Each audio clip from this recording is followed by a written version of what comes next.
All right, so this is your property detail page for a specific property. First, you can see that it's on a map and you can see that one property. You can see what status it's in. You can change that status here. You can archive a property, delete it, or mark it as sold. You have your room count and bedroom count. You then have your floor plan link. It's just where you store all your information, who your Wi-Fi is, time zone it's in, etc. This is where your PadSplit property ID will sync up. So when it's officially launched on PadSplit, it'll automatically match by address, and that will auto fill out. So you can't fill it out yourself. By default, you have a parent property, and if you have a secondary property that's like a secondary unit, then you can create another unit easily right here and have multiple units on the same property.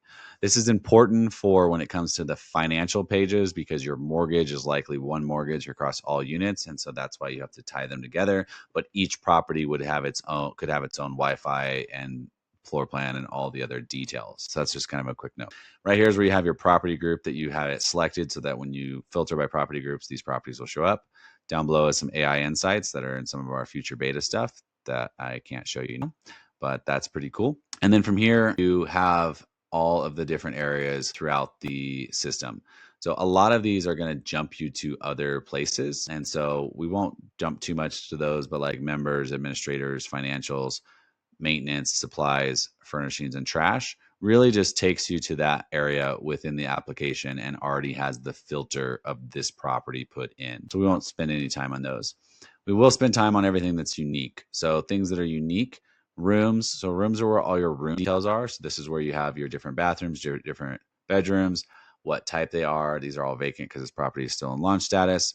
You can have where you put a bathroom and then you associate a bathroom to a specific room type. So here you can see it's attached to room 1 and it knows it's private because there's only one. If I came in here and said that this one is in room 3 and room 4, then it would know that that was shared as an example. You can maintain your descriptions here. Obviously for bathrooms, you don't really have descriptions, but like your description that you would use on PadSplit, you'd put in here, which makes it easier to find and edit and upload it to PadSplit later when we are able to do that for you. This is where you have your input images. We'll check images in a second. Your PadSplit room ID, so that's your actual room listing ID. Again, this will auto sync through PadSplit once you go launch. You can store your actual dimensions for a room. And so instead of cozy or comfortable or large, you can put, this is a 9 by 12. And then any additional notes that you'd like to put in here, you can do so. As well as here is if you have a shadow room. So let's say you have like a room that is related to another room because you have 2 occupants, you can shadow this room to say another room and you can link as a shadow. And then you'll see right here that this is a shadow of the other one. And then you can unlink that if needed. That's pretty much it. You can filter by different types of rooms so you can see those various functions. Really why this is important to have common spaces exterior comes into the images, which we're going to take a look at in just a second. But you can easily click and add any type of room here. You can easily click and add any type of room here and set the bedroom, set the type and add the room. So this is helpful now when we come over to image generation. So your images, we generate them based off for the property. So let's take a look at a bedroom. And now you can see when we switch from room data to image generation, we have some defaults. So we can put in for bedroom 1, we're going to go ahead and click upload. We'll pull up and let me grab a image of a property. All right, so we're going to go ahead and grab this image. And then I'm going to show you how you can create a secondary for the same room. So here you have an image, then you select a prompt. We have some default prompts and you can always go to your prompts and settings up here and choose those. But we're going to say generate a room and we're going to hit generate. This will show processing in just a second. It'll take about 20 seconds. I recommend while it's doing that, you can simply jump to the next image. And maybe we put I'm just going to use a secondary image for that same room, but you'd probably put one image here. So now you can see here's the output image. So this is the image here and the image here. And you can save that variant if you'd like, or you can regenerate it and you can see all variants that you've saved. So as an example, we save this variant. I'll then see it here. You can set that as a primary. Maybe you don't really like it and you want to go for a different item. Maybe in this case, we actually want to, for some reason, remove all the furniture. So we can generate that. Take a second. While that's going, I'm going to go generate a missing items in this room.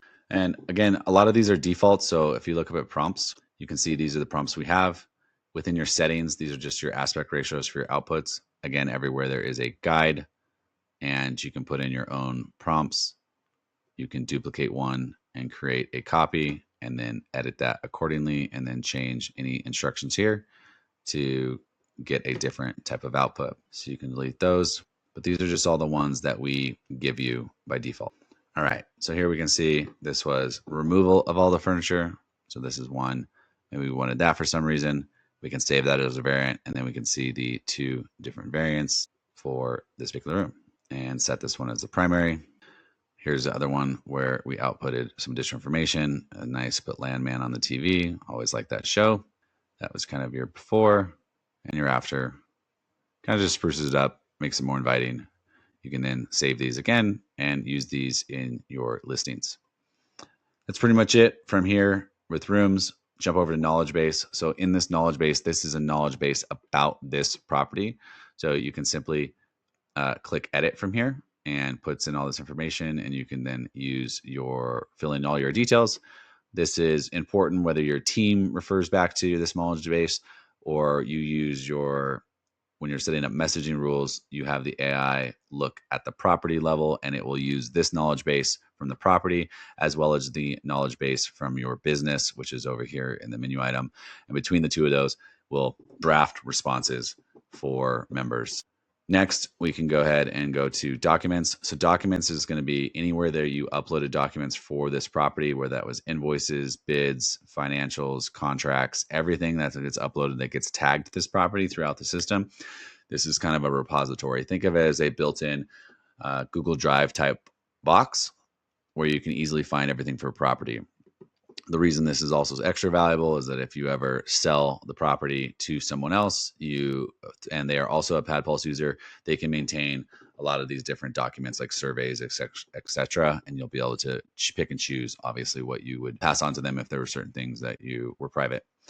Next, you can see all the devices on this property. So here's where you can see thermostats and locks. This property doesn't have any. I'll jump to another property so you can see those real quick. All right. So here's another property that has thermostats and locks connected. So from this page, you can see that we have got this set that if your thermostat is 2 degrees out of range, that is going to alert you and throw a flag, and it will land on thermostat health in the dashboard. Here you can see the historicals. So over the last 7 days, how has your thermostat trended? This is helpful if somebody says that there was an issue of the thermostat last night, it was too hot. You can easily look back without ever having to log into your thermostat app. So no longer do you have to have your team or anybody have mobile app access. We're simply pulling this from your thermostat on a regular basis. So we have that easily available for you. Most thermostat apps actually do not allow trends. Ecobee does on some models. Sensi does not on any models. I think Nest does on some as well. So we're actually showing you data that you couldn't even see if you looked at the mobile app.